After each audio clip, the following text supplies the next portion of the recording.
No thought was really given to the health effects, maybe even outside acute effects on workers. I mean, if something was killing someone in a factory, you might slow down the production of it.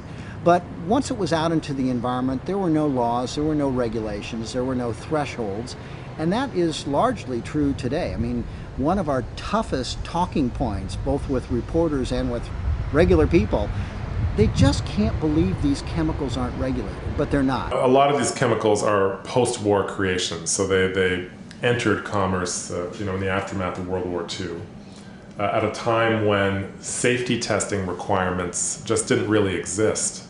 So these chemicals have been in consumer products for decades, and a lot of them are hormone-disrupting chemicals. Once they're in our bodies, they mimic estrogen or testosterone, and they trigger all of the biological processes that hormones trigger. We have found over 200 toxic chemicals in the umbilical cord blood of babies.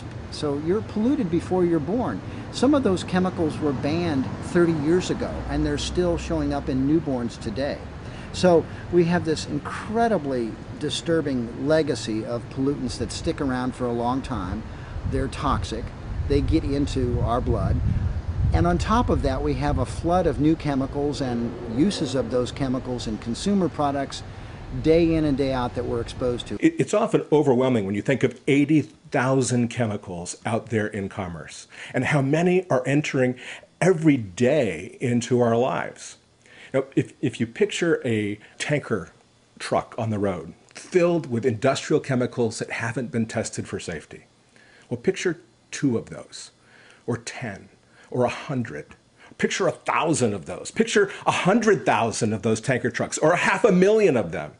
Enough to line all the way from California to New York and back again. That's how many industrial chemicals enter our commerce every single day, and most of them have never been tested for safety. Now, that can be overwhelming, and it should be. We need to take action. But for an individual parent, it's important to know that we only have a very small area to defend. Our home, first of all, but even narrower than that. The chemicals get into kids basically in just 3 ways. It's what goes into their mouth, it's what they breathe, and what goes onto their skin. And if we take charge there, that's the best way that we can protect our own kids.